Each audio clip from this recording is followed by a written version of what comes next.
Okay, we're live. Hey, what's going on, Appliance Boot Camp family and friends? Mike Sneed coming to you. I had everything set up, and then I got a guy who's going to do the sandblasting for my actual container. He just called, so I'm just getting off the phone with him, setting that up. I want to thank everybody for joining us. Really appreciate everything everybody's been reaching out to and stuff, especially beginning of the year. Getting off to a great start. Had a great weekend, great week this week. I want to let everybody know we got the first class of 2023 for Appliance Boot Camp is going to be on the 20th. Remember, it's a 3-day class. It's Friday, Saturday, and Sunday. Also, on that Monday, the 23rd, we're going to have the ice cream parlor business. So if you want to learn how to start your own ice cream parlor, learn how to start your own appliance repair business, you need to go ahead and get into it and sign up. There's a link in the description. Also, we're starting to put together the national convention that's coming up. That's going to be January the 15th, 16th, and 17th. Not excuse me, not January, June the 15th, 16th, and 17th. You're going to hear more about that coming up. I'll be meeting with the Rudy Theater, Jeff and them this week up to go over the actual tickets and how you can actually purchase tickets to it. Also, if you hadn't already, uh, we have the book available. There's a link to it in Amazon. How to start your own appliance repair business, the blueprint. Uh, Go there and sign up and purchase the book. Thank you for everybody who has purchased the book so far. We really appreciate it. It's actually selling really good, so I'm very happy about that. Also, if you've noticed and been following our channel, we have the actual commercial washer and dryer.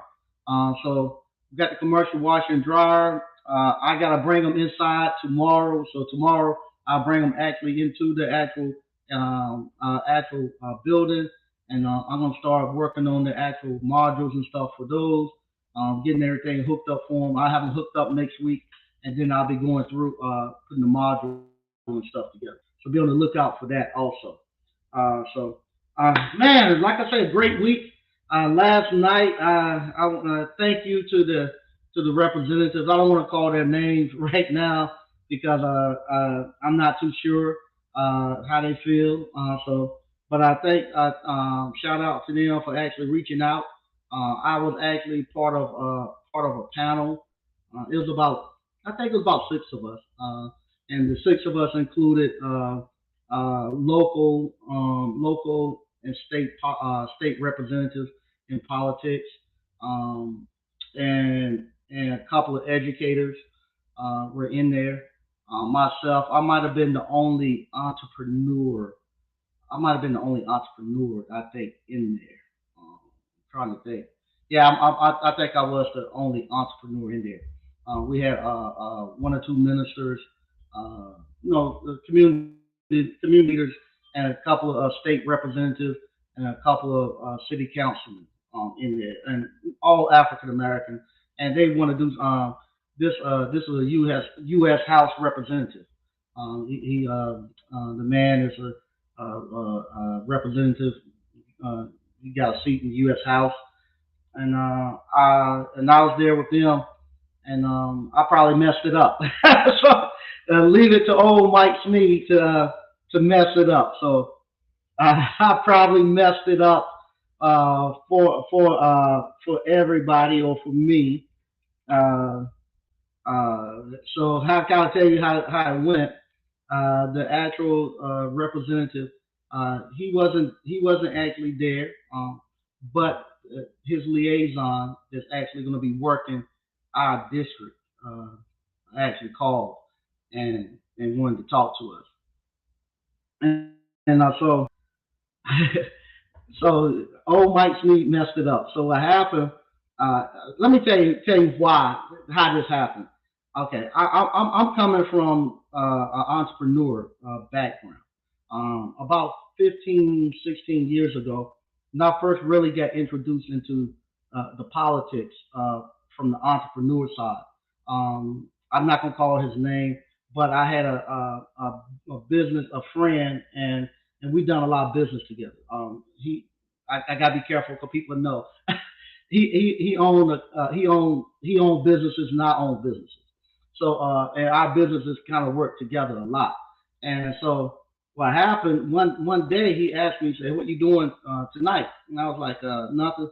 He's like, "Come over to my house." And he said, "I got." He told me the politician that was actually coming to his house. And this same politician had just went to the African American church and spoke at the African American church.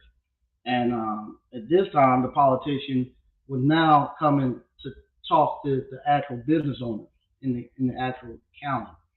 And I remember going to this guy's house.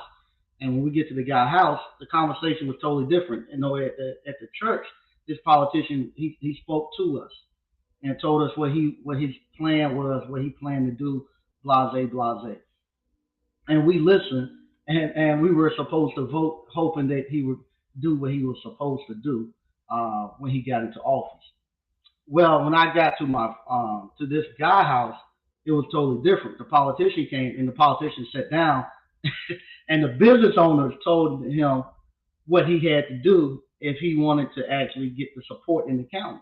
And what the business owner, what was happening, I found out the politicians most of the time didn't have the money to actually run the campaigns.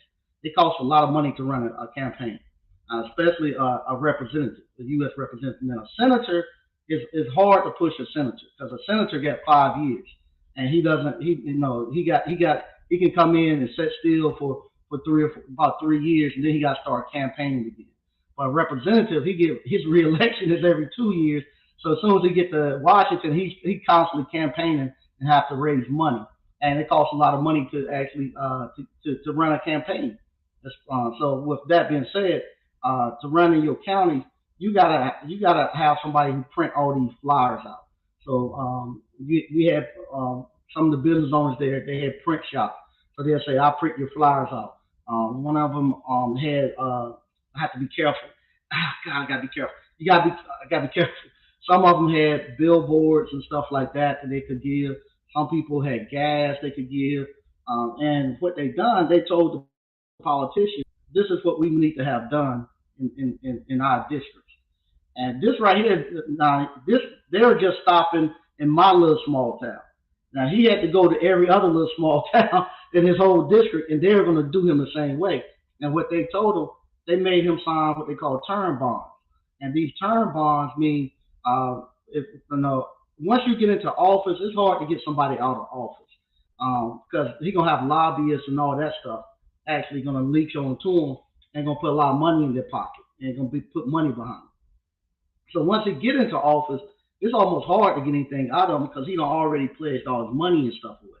So what happened? He said, "Okay, we're gonna make you sign a term bond saying every time you go sign up to get reelected, you gotta pay 250,000. You gotta pay us $250,000 to this organization that we got. I can't call the name. God, we'll just make up a name. To Charity Mike Sneed. I want you to pay $250,000 to this charity. Every time you get ready to get reelected, you're gonna run for reelection because I can't seat you, but I gotta make sure that my stuff needs to get funded. Not only that, they made him pledge some of his congressional salary. So so his salary was already gone when he this you getting paid this amount. We want you to pledge this amount of money to this organization so it can be state funded while you in there. So what they do, they strip him down so he don't have no money. So when he gets up there to Washington, the people with the real money jump on him and they'll start giving him money and pushing him where he needs to go. So you might not get any money then because now he already got the bigger people. He already got his money and stuff set aside where he got to go to pay for getting up there. And he can't do anything else for you. But if you got him signing term bonds and pledging stuff, now your stuff, these little projects that you want are gonna get made. Now, if he comes back and don't do it, when he show back up, you ain't get no free billboards, you ain't get no free signs, you ain't get no free gas. As a matter of fact, it'll cost you 3 times as much to get on the radio now. When you come back to my town, I'm gonna punish you for not doing what you said you was gonna do. Us as African Americans, last night, um, that's what last night, they were actually telling us what the agenda was. This is what you got to choose from, blah, blah, blah, blah, blah. And this is what you need to do. And they're trying to come up with ways to make it sound good so that they and sign up for grants. And they're going to try to write grants and stuff or trying to get something to actually to hopefully that the guy will send some money down. So I told them, this is crazy. Y'all behind the scenes. If y'all think y'all gonna get some money now, you can forget about it. All the money done been spent. All you gonna get tied down there is doing paperwork and begging. I told them, we right now we can't get nothing from him. He only there for 2 years. We can't get nothing from him right now. We need to actually come together as a group and come up and tell them what we demand when he comes back around for reelection in a year now. We need to have our demands present like they done when I went there and saw them when he come. When he come, he don't come tell us what he's going to do. We tell him what he got it. We give it. You don't hand the directions down to us. We hand the directions up to you, and then you go do them. So we had a little debate, me and his representative, back and forth. Um, she told me he won't gonna give $150,000 uh, to us, and I say he ain't gonna get no vote if he come back. But at the same time, she told me there was money still there. Ain't no money there. I know you're gonna what's it called? You're gonna be begging, and he only there for 2 years, and he ain't gonna have time to be looking at nothing you sending up there, and he got to get ready to get reelected again. So we went back and forth. So that kind of leads us to where we at today uh, with the skilled trades. Now, who got us out this skilled trade thing? Because that's what I'm pushing, and that's what I told them. I want to get back into the skilled trades, and I want them to give us a fast track, especially African Americans. Um, we need to go back and we need a fast track to get back into trades and to get contractors licensed. Um, we gotta come up with a way that can eliminate the gate of having to work for somebody. So right now, you gotta, most of the skilled trades, they want you to have to go work for somebody for 5 years or more in order to sit for the test. What I'm telling them, um, get something where we can actually uh, uh, work, earn money, and get training outside of the private sector. The government made laws, these laws and stuff to push us out. Y'all got to make laws and avenues to get us back in.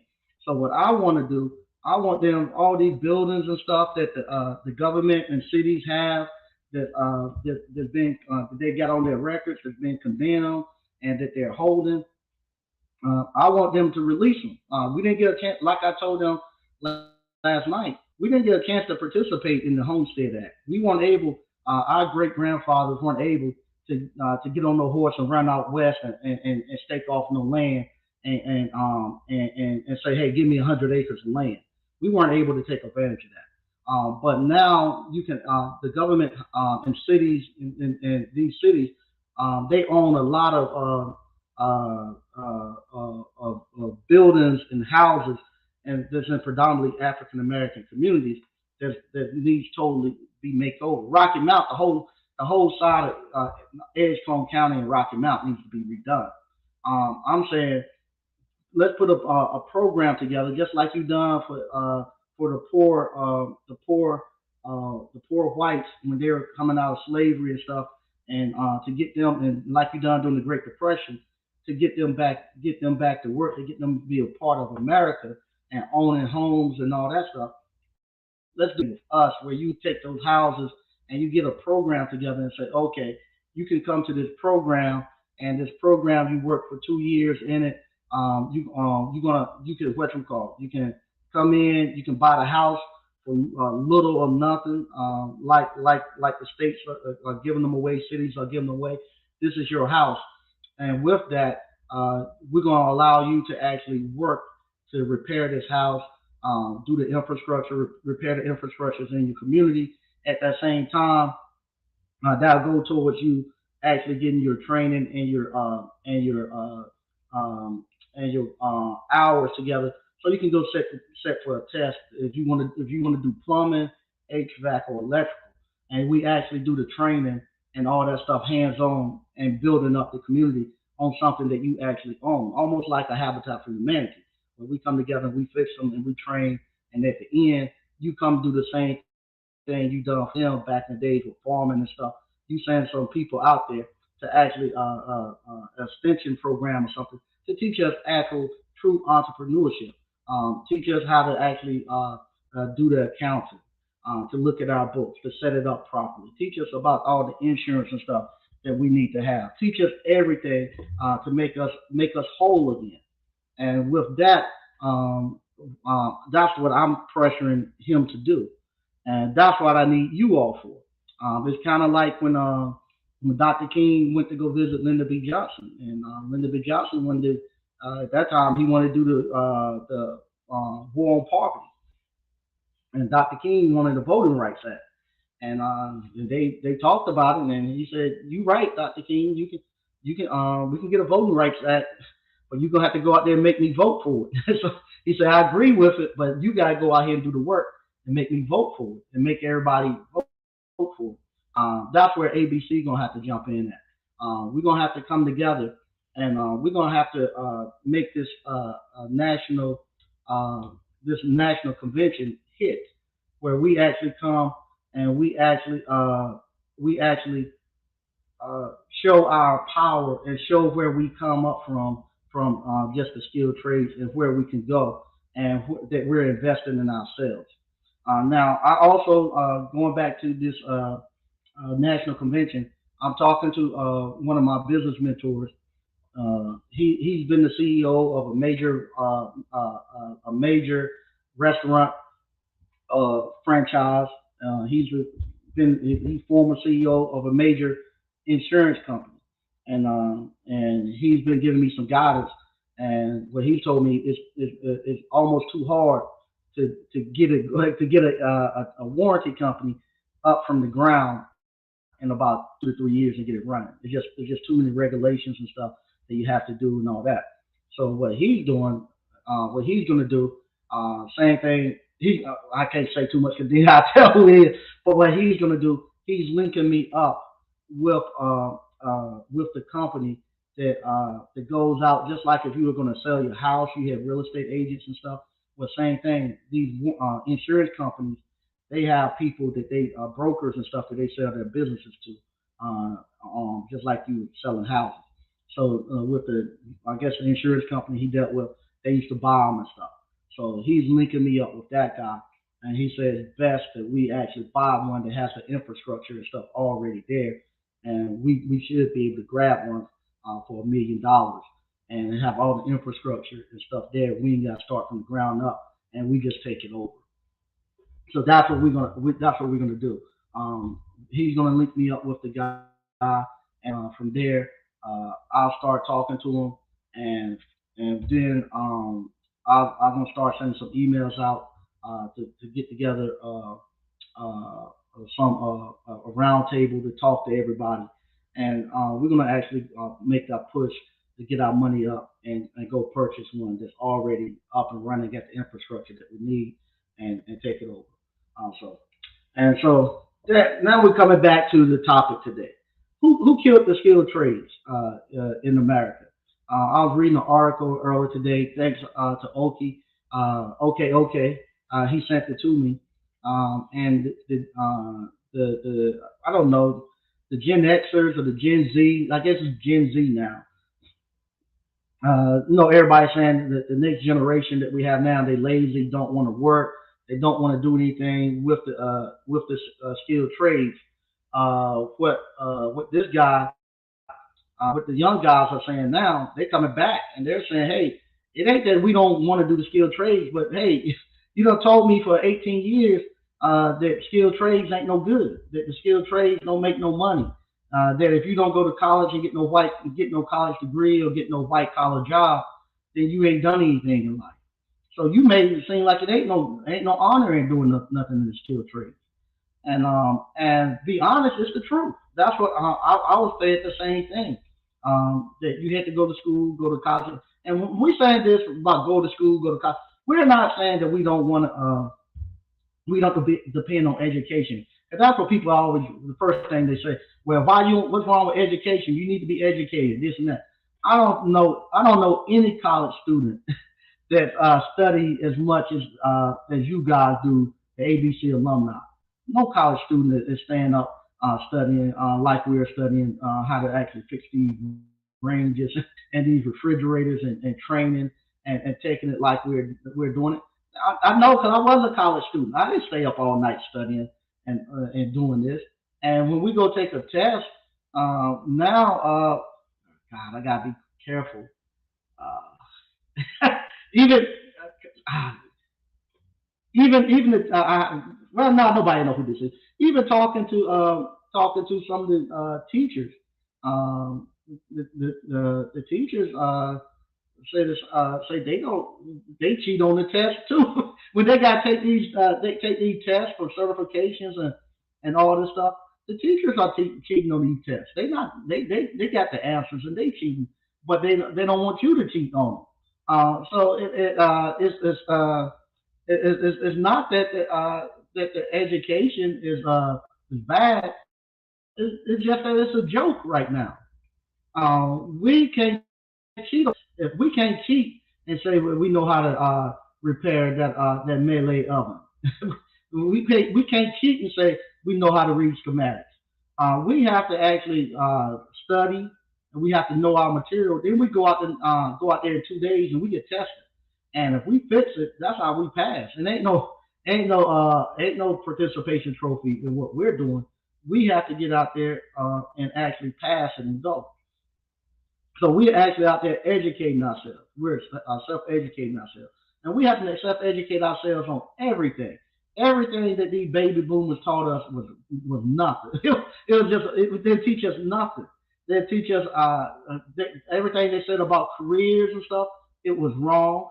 Everything they told us about financing and stuff. It was wrong. I don't. All of it was wrong.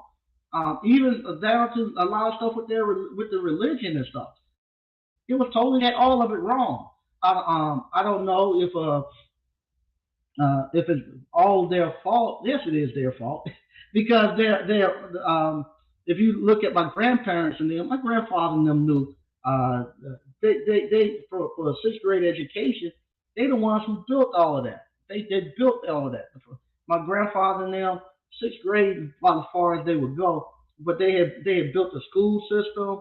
They had bought school buses. They bought all that land. They were paying for their kids to go to school. Then when we come around, uh, the baby boomers left and ran into the factories. When they ran into the factories, they left. They look at what our grandfathers and grandparents were doing as hard work. They didn't want to do that. They wanted to get an office job. So the more education you got, you better sit in the office in the air conditioning with a suit on. And they left. They left all the trying to build anything. They didn't.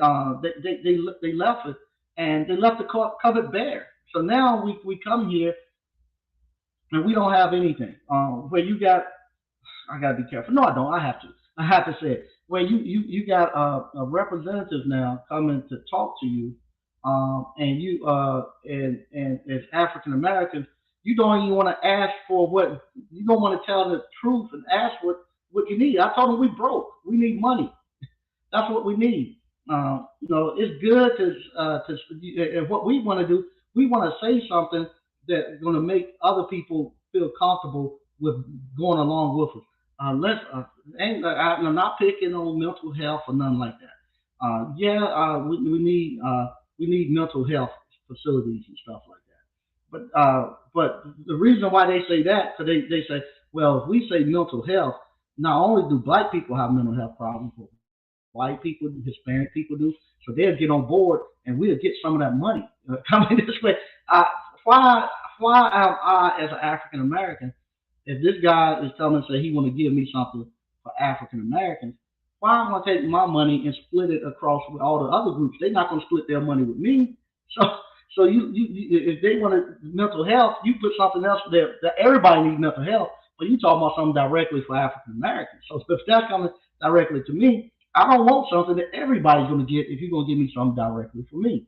But what we'll do, we'll take something that's supposed to be directly for us and give it to everybody else. They wanted to take, here we are, we dying, and we need oxygen, and we want to take our oxygen mask off and put it on somebody else, and we just die. And so that's the stuff that we have to deal with, and so I don't know if they'll call me back to to talk again, but I did my piece, and with y'all help, we're gonna push it, and we're gonna show them what we could do if we had the skilled trades. Everything starts and ends with the skilled trades. If you can't figure out how to get the waste from out of your house, if you can't figure out how to get the drain water out of a dishwasher or a washing machine, you're not going to be able to figure out how to get how to build a water treatment center. If you can't figure that out in a washing machine. Same thing. If you can't figure out how to get the water from out of your house, the waste, and how to get water to your house, you can't build no cities. You can't build no towns. If you can't figure out how to actually control the electricity and make the light inside of a dryer come on and off, or a microwave or oven come on and off, how you gonna wire a house? How you gonna wire a subdivision? How you gonna wire God knows, a sub plant or whatever? How you gonna be able to do that if you can't do it on the smallest level? So that's the stuff that we have to start working on. We can't we can't keep wasting our time. So I told them we only got about 20 or 30 years. After that, we already done. Far as we're no longer the biggest minority. We're the smallest minority right now. We're one of the smallest minorities, right behind the Hispanics. So now we have to go through the Hispanics to get anything. That's one of the things that we're talking about for Hispanic. No hate or nothing. No hate or nothing. Just facts. They got Hispanic Heritage Month. The cities and towns put money behind that now. African American History Month, and we ain't got no money for it. All the money got to go to the heritage money now. So we ain't gonna do no advertising for that now because we got no money put behind it. Ain't got many people to come. Right now, we have gotten replaced by Hispanics have replaced us, and all we're doing now, they are doing practicing what they call benign neglect. Just act like they ain't there and just let them dwindle off. As long as we ain't got to deal with them and ain't got to see them, put them in jail, let them starve off, let them move off to someplace else, and we ain't got to deal with them. Who cares that you ignore them hollering out and in pain, and if they holler too much and complain too much, then you make them seem like they're a nuisance. So now we're a nuisance to everybody because we're saying that we're screaming out, saying, "Hey, we're hurting and we need help." I think ABC, the alumni, we have a good stronghold on this appliance repair business. I think with this and showing kids and stuff, honor in working in the skilled trades. It is an honor with working with your hands. That you can earn a great living. I say right now, right now I've had the best life ever. I have the best life ever, and I've been living this life since I was about 30 years old. What I'm doing right now, I've been doing since I was about 30, and it's all through the skilled trades, through appliance repair stuff. And I couldn't do it nowhere else because my friends that stayed in corporate America, they still got to go to work. They still working every day, and they tell me how bad corporate America is. My friends that stayed in education, they still got to go to work, and they trying to get out. They trying to get to where I'm at. And I've been here. I've been here a long time in the skilled trades, and we got to show these kids that this is where it is. And once you get into this and start and you learn how to you learn how all this stuff works. You know how plumbing works, electrical works, HVAC works. You become somebody that nobody can hold you back. And once you start doing it, you have a little bit of money you can put behind you to actually hold you up. Man, it get to a point where you become almost bulletproof. And like I say, I'm heading that way. At end of this year, I'm going. If things work the way I work, and I think they're going to work. I'm gonna be really strong, really strong, really strong. And that's the other thing too. I was talking to my mentor. I was telling him getting some. I have to get counsel too, because like I tell you all, everything I've done in the past, I've just been done it strictly from cash flow. I go work and make my money, take my money, and go pay cash for stuff, and then I do a lot of fixing on myself. Uh, I do a lot of paying the contractors as I go. So sometimes with that, it constantly I have to be constantly always in a hurry. I gotta get my money back. I gotta get my money back. I gotta get it back because what happened? All my money is out there working, and I need to get it back quick in order for me in case another deal comes. And a lot of times I look, I'm just like everybody else. I look out there and I say, man, I got hundreds of thousands of dollars I'm sitting out there on all these different properties and lots and stuff. And you be like, if I hadn't bought that, put my money in that property, I wouldn't, instead of me getting $800 a month, I have all this money sitting in the bank that I could see. Um, so now that I'm actually seeing how I can actually exercise and get access to all that money that I put into that property, and I was talking to my mentor, and he was telling me, yeah, he had the same problem. He had the exact same problem, and he said, no, that is still your money. He said, the only problem you need to have now, uh, the same pressure that you have on yourself now to actually go out and because you're using your own cash, you need to make sure that you keep that same pressure on you because right now I have to, like you said, right now you got to go find a great deal. You force yourself to find great deals because it's your own cash. You got to constantly remember, even though they're giving it, the money is there, that's still your cash because it's to one of your assets.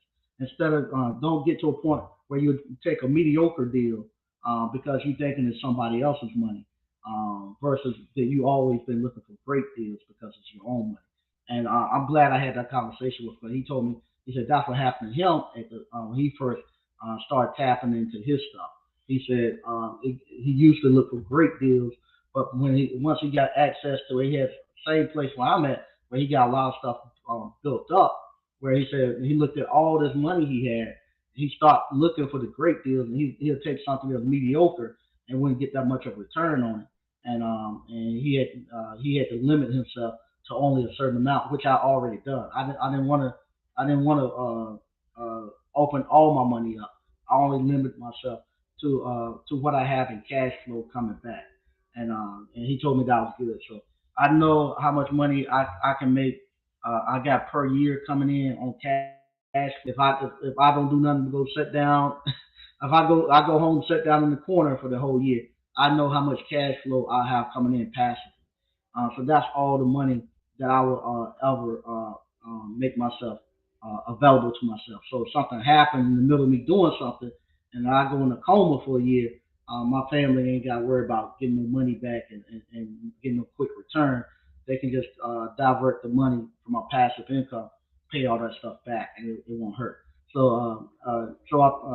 said, yeah, that's the right way to do it. That's the way he does it. So I felt good about it. I'm on the right path. I'm feeling a lot better now about leveraging some of my assets to actually make sure I have a buffer. So once I get this done, next year, my passive income will actually double again, if everything go right. And if it doubles again, then I'll open myself up a little bit more. I'll double the money that I of my assets, so I have that much more money to play with that year. And then I hope that to add, it won't double that time, but I get a 33% increase on my money the next time. And so I keep doing that, and get my place where I need to be at. So after, if it goes right this year and it works, I definitely will have a course coming out on you all, how to actually leverage your property, and how to go buy cheap property in the hood. Put a little small ice cream parlor on it. I've pushed the idea maybe next year, instead of having the ice cream parlor, build out a hamburger, cheeseburger, hot dogs, and French fry place, and setting one of those on there. I'm still kind of hesitant. I might just stick with what I know, but just showing you how you can actually go to the hood, buy those little small properties, fix these things up, and then put them out there, and make your money. Because there's a lot of stuff going on, so I don't want to jinx it until I get it there. But a lot of stuff I'm saying that I'm able to do, that I want to show you all. But the first thing you gotta do, you gotta get some money. You gotta get some money to do. We can talk about all this stuff that everybody else is doing. That's already alumni of Appliance Boot Camp. But until you get your money together and you can get out here and play with us, there ain't no fun just watching me on here talking about this, or no, it might be inspiring to watch me talk about this. It's very inspiring for me to see Marcus and DCNF and Miss Ward and Terry the electrician and Lamar. It's very motivating to see them do those things. Um, but at the same time, it's a lot more funner for you to get get into the game and play along with them. You can do the same thing in the same thing that they're doing. There's no difference. You can do the same thing that I'm doing, same thing that they're doing.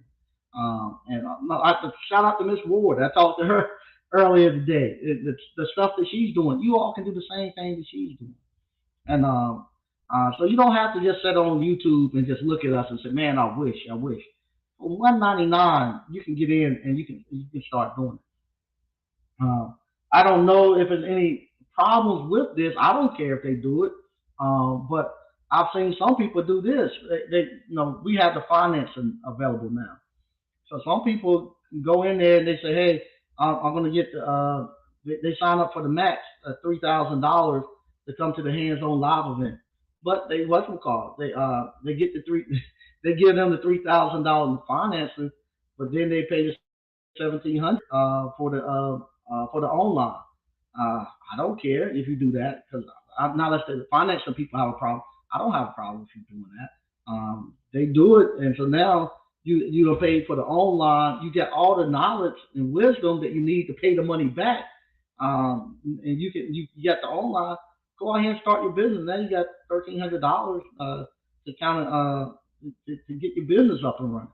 And if you smart, you go out there and do it in 3 days. I mean, it's 3 months. You have all that money paid back, and you got your business going. And they kind of finance it for you. I don't care. I want you to get the information. So I don't think there's a problem with it, but I've seen several people do it, where they actually, and I don't think they care as long as you give them their money back. So I don't have no problem with you all doing that. But you need to. I'm begging you, please, please, please, please, get into some, learn some type of trade, some type of trade where you can actually get out here and start making some money. Because I'm telling you, uh, I don't know how else you're gonna do it. I don't know how else you're gonna do it. Even the stuff that when I was talking to my business mentor earlier today, all the stuff people are talking about, like you know, I have to be careful. God no, for him to get 6 figures off of his dividend stocks and stuff like that, you gotta have like $1.5 million in dividend stock. I don't. I would not have had that working as an engineer. He was a high earner. You have to think he was a high earner, CEO of major companies. So, and you know how big the salary difference is between the CEO and everybody else. I wouldn't have had that amount of money. Um, and you never know what happens to you, could happen to you, in a short amount of time. If you start you start an appliance repair business, and you actually get you some subs out there running for you and stuff, you can actually sit back and do what I do, and earn a great living, and take the money from that. In a couple of years, you have enough money to go buy you a beater house. Like I said, most of my houses went for $2,000 or $3,000. The piece of property I just bought was 5,000. So with those $2,000 or $3,000 houses, I put 40, 50,000 in them. And they whatchamacallit, they appraised for more than 130 now. so yeah, and so with that, you put say 60,000 into one, and then you can take that to the bank, and from what I'm seeing now, you take that to the bank, and they give you 70, 80% on it. So now, now you got almost $100,000, and you still got the asset. That you can go now and do another one. But the thing of it is, you don't want to take more money than you can actually pay back. So it's kind of like you factoring your own accounts receivable, or kind of like you doing your own little, like Square sometimes tell you, hey, here, I'm gonna give you $30,000, and I'm gonna take it back off of you, just swiping your card. So I look at that kind of the same way, where I'll say, okay, I'll pull $100,000 off of this house, and I got a year to pay it back. I know I got $100,000 worth of passive income coming in, so I got all my 100,000 up front, and then I just let my passive income come in and pay it back within a year. Same thing. If you got one or two subs gonna make you over $100,000 a year.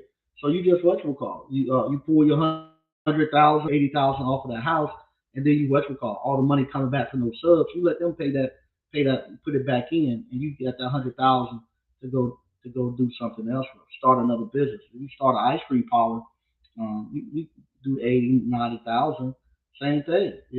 Every time you start an ice cream parlor and you put it out there and you develop the property, um, you get 80, 90,000 that you can pull off, and now you got the 80, 90 that the subs paying back, and you got the 80, 90 that the ice cream parlor paying back. Now you got 200,000 to go do something at the next year. And you go do another deal, buy another ice cream parlor or whatever, and now you got 300,000 that you can pull. So now, and your ice cream parlor, your two ice cream parlors, and your subs are going to pay back the money, and you can go out there and double and triple it up and keep doing it.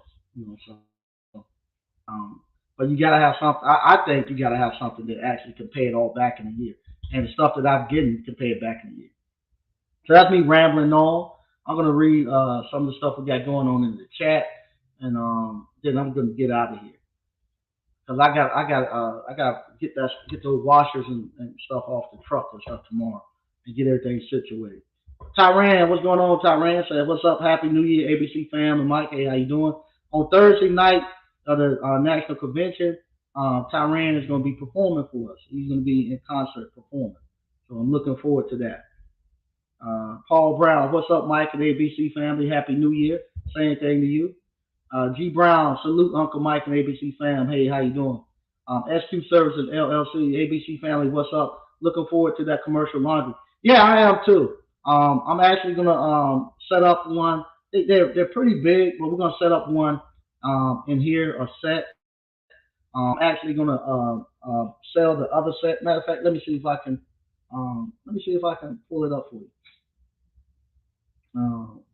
I'll show you where you can state surplus. A lot of people say you can't find stuff.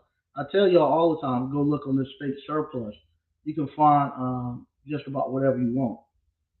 I'm gonna show you all how much I paid for that. I gotta go. Let me find this one right here.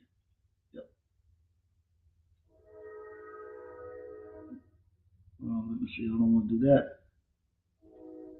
Let's see. Here we go. All right. So with this right here, I'm gonna see if I can share the screen.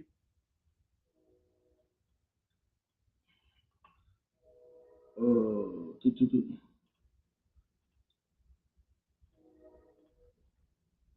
Okay. Here you go. The state surplus.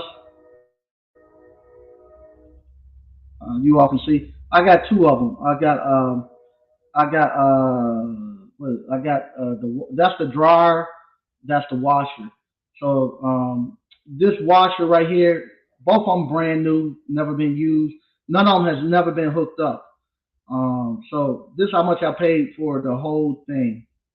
I paid $1,025 for the whole thing. So and you can see it's a Dexter. They give me everything I need to know. And let me see if I can. I'll see how much this actual washing machine right here. We're gonna come here and we're gonna actually look and see how much that washing machine is.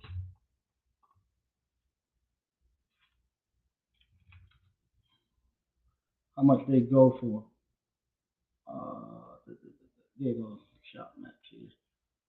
That same washer right there, they out of stock and they selling that for $2,000 right there. Let's see how much that actual dryer goes for. So, so I'm gonna sell one set and keep the other set.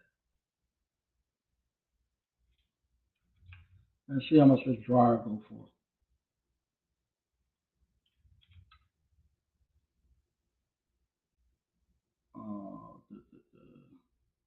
See if we can see how. That's bringing me back there. I already bought it. Uh, Parts looked up. Let's see if I can find a price on that one. Uh,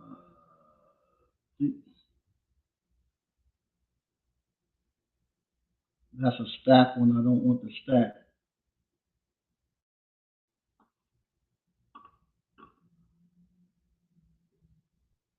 Um, I have to look and see where I can find the actual price of that one at. But it'll be about. I'm thinking about 1,500, 2,000. What I can sell that one for. So I hope to get I want the stack.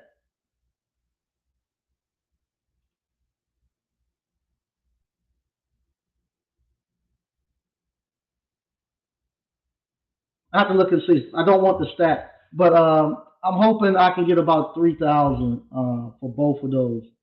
So so if I get 3,000 for both of those, I'm good. I have been made my money. I've been made. I paid 1,000 for them. I get 3,000, so I'm 2,000 to the good, and then from there we can put a course together, and I can uh, maybe get 8 or 9,000 off the course. So, but that's how you look. That's how you look for deals. You go to stuff like that, to the state surplus, government surplus. You buy stuff like that. We can fix them and go. Will the commercial and dryer be available? Yeah, it's gonna be online. We're gonna have the online course, and then so you may get it online, and then we're gonna have a weekend course where you'll come out for those people who wants to come in and actually touch them. So you'll be able to come out and actually touch them also. Daryl the Finisher, what's up, Mike and ABC fam? Hey, how you doing? Yeah, I'm thinking I have a ductless unit, so I'm thinking to do both of them together, where we actually you'll come out and we could on one day you'll do we'll do the washer. It'd be like a weekend course, Saturday and Sunday. One day we'll do the commercial washer and dryer, and then on the next day we'll do the ductless HVAC system, how to install it and how to repair it and all that stuff. Because I got one I had to I'm repairing to go into my ice cream stand. I already got a new compressor and put it in. I'll probably release the video next week. Stoker reviews. Hey, we live. Yep. Thanks. Hey, Mike and ABC fam. Hey, how you doing, my apps? 89 Dr. Funk. What's up, ABC? Frank Evans, yes, please hit the like button. A9 Dr. Funk, yep, the starts in DC hit different. That's why them congressmen stay in DC for 80 years. Yep, no doubt. It's hard to get them out. Hard to get them out. DCNF Appliance Repair. What's up, Mike and ABC family? Hey, how you doing, DCNF? Hey, what's going on? BK from the Rockies. Say, what's good, ABC fam? My apps, the union killed the trades. You can't get in without working for someone for 5 years. Yeah, the union's done that. Mainly, you got nobody union. The unions were formed. They were formed right after slavery because all the slaves that went up north, and we were the skilled tradesmen, and they were doing so well that they said, hey, they needed the slaves to come back to the south and rebuild it, and so they said, hey, in order for you to be a blacksmith, you got to be in the union, and if you're black, you can't be in the union, so you need to go back down south. So you go back down south looking for work. You come back down south, you cross over the Mason Dixon line, and you walk in trying to get home. And now they say, where you at? I'm going home. You got a job? No, they lock you up for vagrancy. So now they say, yeah, you loafing, you just walking, and you got nowhere to go. They put you in jail, and then once you're in jail, now you can go back into slavery, and now you're forced to actually rebuild the roads and all that stuff, the railroads, and rebuild the actual for free. So it was a big catch. BK from the Rocky. From talking to boomers, when they were teenagers, they could learn trades in high school. Sometimes after they graduate, trade skills were moved to community college for some reason. Yeah, they did. Yeah, when I was in school, I was one of the last. You could learn trades. You can learn auto mechanic, brick mason, residential wiring. You can learn all that right there in high school. That's how I learned. Yeah. Hey, what's going on, Appliance Boss? Say, what's up, Mike and ABC fam? Hey, how you doing? Hey, how you doing, Shantae? Say, it sounds good. All right. BK for the Rockies. What's up, Mike and ABC fam? Greg B. What's going on, Greg B? So, what's up, Mike and ABC fam? Hey, how you doing? Hey, nah, Dr. Funk. I wanted in the skilled trades, Mike, when I was younger. Here in Michigan, you have to know somebody to get in. It was like a roadblock to get into the skilled trades. Yeah, it was like that. Well, here it was pretty open, but we didn't think much of it. Like I said, I used to work with my teacher from high school.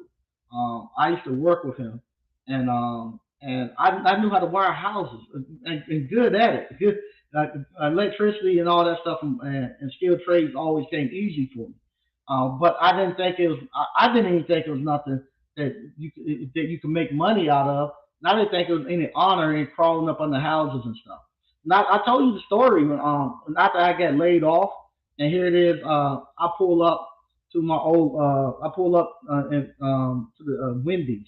I think it was. It was either Wendy's or McDonald's. I think it was Wendy's we used to go to. So I got two or three trucks out there at Wendy's, and I pull up to my old job where my old crew was at.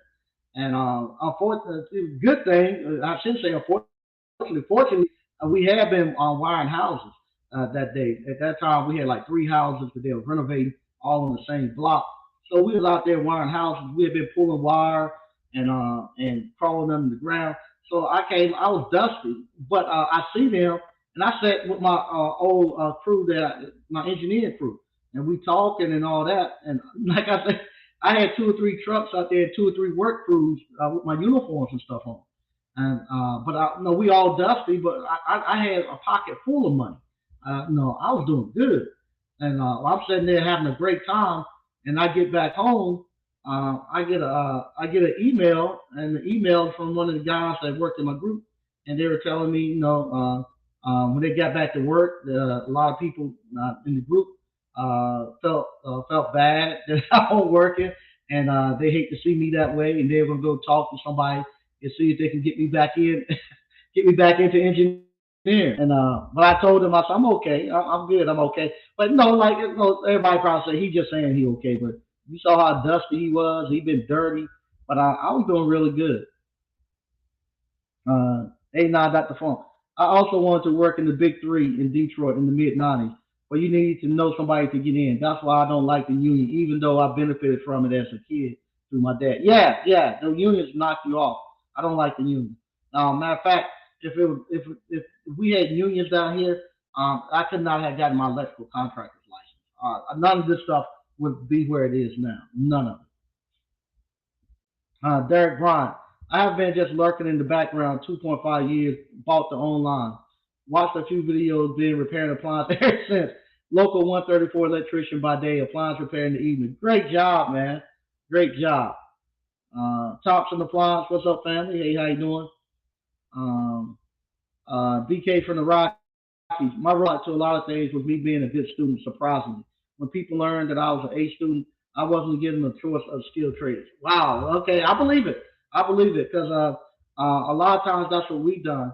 To take residential wine when I was in high school, you what's it called? You a half a day you had to go to the shop.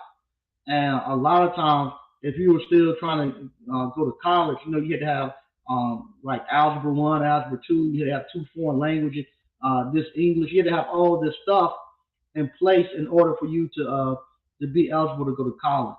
And so a lot of times people wouldn't take the skilled trades that they offer because they're trying to take more advanced, take AP math, AP English to try to get a higher grade, or get a higher GPA, or get more weight. They say, well, this AP class way more than this electrical. So why are you going to take electrical wine class? You need to take an AP class so you can move up in your in class rank and hopefully get into a better school. I'm so glad I didn't fall for that. A lot of my peers they're the same way as BK. The guidance counselors and everybody was telling me, no, you smart. You need to be taking more advanced stuff that has a higher weight than residential wine. But I always love residential wine. So I didn't listen, and I still got to go to college, and I enjoyed it. Um, Derek Braun, taking my time getting all the ins and outs. Okay. Skilled trades is the been an electrician for 26 years. I know it's best thing ever. Best thing ever. Um, Shantae says so true. Hey, Shantae. Okay. Mike practicing OPSEC. Best way to move. I think that's other people. What's OPSEC? I know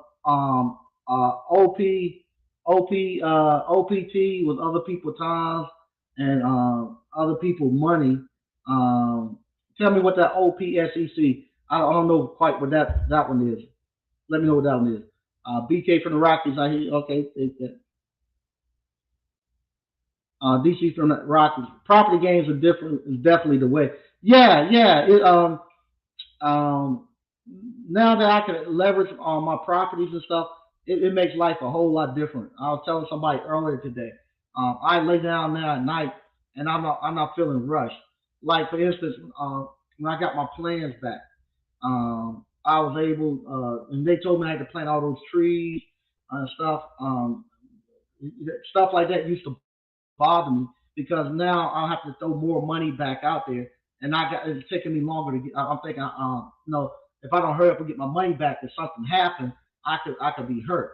If so with that, I can put my money out there, and I'm not so I got to get it back quick, but I don't feel like I'm naked. I told them it's kind of like it used to be. I had my pistol and all I had was about a half a clip, a half full of magazines in it. But now I got all my property and stuff. It's like I got my pistol, a full magazine, and two or three extra magazines in case something jump off.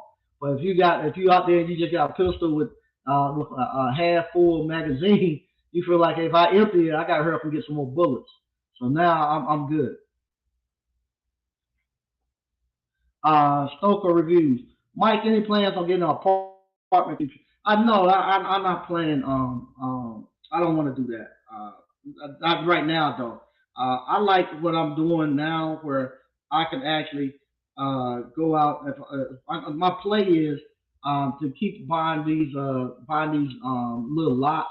that I can actually go set set a what you call set me a little shipping container on it. Because now I'm paid for the engineering and all that. After I go through this one, I know everything needs to be done. I put me a shipping container on it. Also, we're actually I'm gonna paint them and then we're gonna wrap them. So if I wrap them, it's gonna be pretty much standard. Everything's gonna look just like my little ice cream trailer. So I can wrap them for real cheap. I found a place where I can actually get them sandblasted. So they'll sandblast it. I got somebody else now. They'll do it for me for a cheap price. They're gonna sandblast it. I'll spray paint it, put my wrap on it, and drop them down and go. And so for if I can continue to do what I'm doing, I could be less than 25,000 all in for the property, for the actual building, which is the container, for the landscape and all of that stuff. I'll be less than 25,000 in, and I have a business that could generate me six figures. And then on top of that, I put in 25,000. I have access to 100,000 to actually pull out of it if I ever need to. So I like it. Okay. I really wanted to learn the commercial side of appliance repair and kitchen equipment. Commercial ovens and commercial like ranges where you got the cooktops on the top, the gas oven at the bottom, or door and all that. It's super easy. There's no electronic parts. All it is just is just it's just they have the orifices and they have a thermocoupler on the oven, and most of the time it's just cleaning it. The thermocouplers go. You have to change the thermocouplers. Most of the time, just clean the grease out on the ovens. The ovens are super easy, and the door hinges. The door hinges they set a lot of big heavy plates. They open the doors and set a lot of big heavy plates on them. So from time to time I change the door hinges. But it's the same way you do like a regular oven. Just disassemble the door and put the new hinges in and go. Um, Now the washers, the washers and dryers, they no different. They just deal with bigger stuff. So this one I'm gonna get it in. I don't. I'm not gonna. Trying to think. I might this one right here. I might have to. You might have to have a lift to get the burrow out of the washing machine. So I'll see once I go. If I need to get a lift, then I will get just an engine lift to pull that barrel out. But we'll see once we get it in here. I never put a bearing in one of the commercial unit. Just to say that door latches.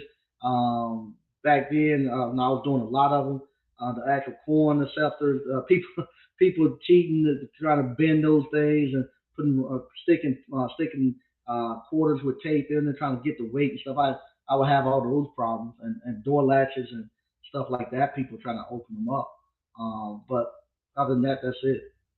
So we're gonna get it in and go. Will we be grandfathered in on a commercial online course?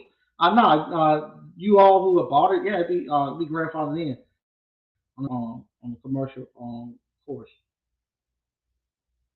Derek Bryant, I snuck in 26 years ago into electric union, became a foreman, run sizable jobs out the ground. Okay, there you go. Maurice Linton, wine, you say? Okay. Uh, my apps. Mike, you said you had to swap out commercial appliances from a restaurant. Can those be added to commercial course as well? Yeah, I had to swap out commercial ranges and stuff. I'll tell you, commercial range. If you go there and look at it, how simple it is. Matter of fact, I'll tell you what. I'm gonna look. I'll just show you all on my actual cooker, my popcorn kettle cooker. It operates the same as a commercial range. It's so simple. If anybody call you for a commercial range, just go ahead and go. It's very very simple. On the it's simple. All you're gonna have is a standing pallet light, and all they do with the standing pallet light, you have the gas rail. where the gas come in at. Off the gas rail, you have a little T that actually come off of it, and from that little T, it let a little gas bleed through to the pallet light, and that's how you get the pallet going all the time. They usually have a little set screw that you can turn to let more gas in or cut the gas back going to the pallet, so you can adjust it. That's it. And then when you turn it on, you light the pallet. Once you light the pallet, you can actually turn it on and it'll what you call the gas just hit the pallet and lights. It's simple standard pallet. Same thing with the oven. They have a thermocouple, which is like an oven thermostat, the manual thermostat. It comes down and it'll actually go and it'll plug right into where the actual uh uh there go pallet, the little pallet orifice is. So all you have to do is when you push the actual button, it's be like a little button you turn and push to let gas go from that actual oven control. It let gas go down to the actual pallet. You light the pallet and you hold that button, you hold the knob in for 3 or 4 seconds and let it heat up, and then the heat from there travels back up the thermocouple and just open up the circuit and let gas keep flowing through. So when you take your hand off the actual daggone thermostat, it just let the gas stay on, so it stays lit all the time. It's very simple. The oven is very simple. I don't even think you need a course for the oven. It is so simple. You don't need a course for it.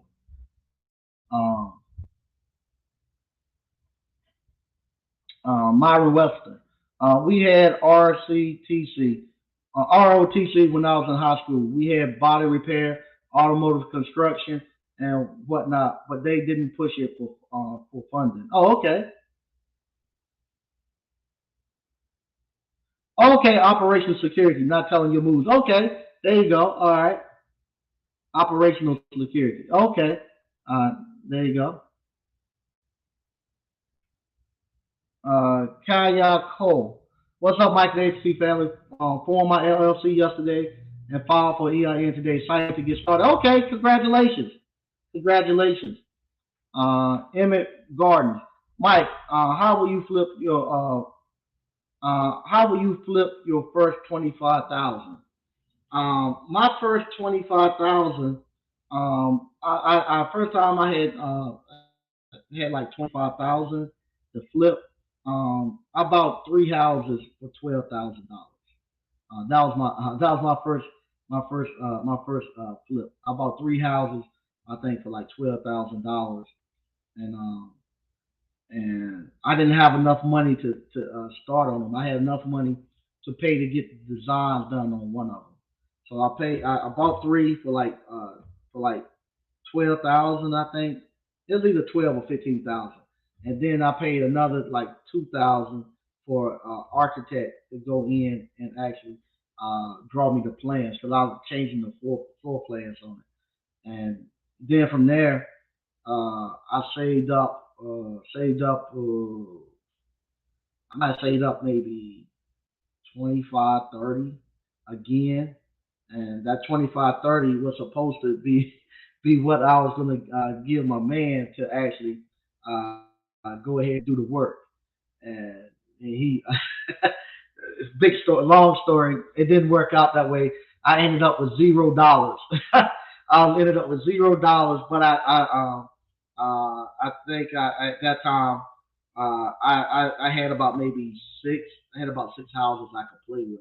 I didn't have no money to renovate them, so I started renovating them myself, which worked out good because then I ended up learning how to actually renovate.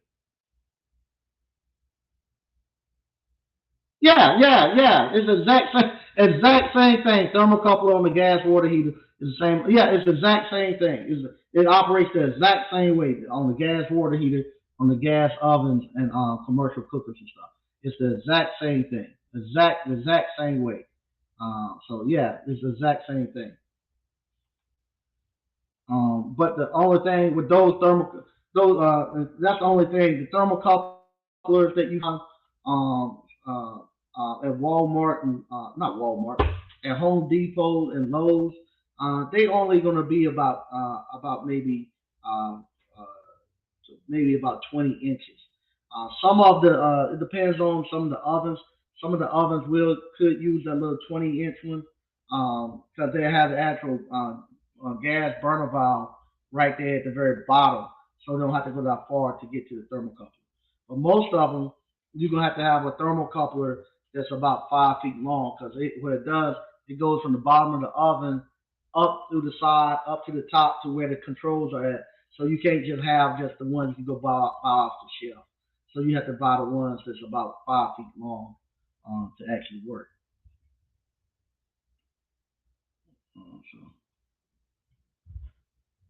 So once again, I want to thank everybody for actually watching. It is 9:15. Tomorrow I'll be coming live again. I'm gonna be bringing those machines in here. I ain't coming live. I upload some videos. I'm gonna be bringing the machines in, getting them situated, getting ready for the class. If you hadn't already signed up for the class, we got the ice cream parlor. We have the appliance boot camp. If you want to learn how to start an appliance repair business, ice cream parlor business. Also, we have the book. Please go out and purchase the book. And I'll be back on Monday. Thank you all, and I'll talk to you later.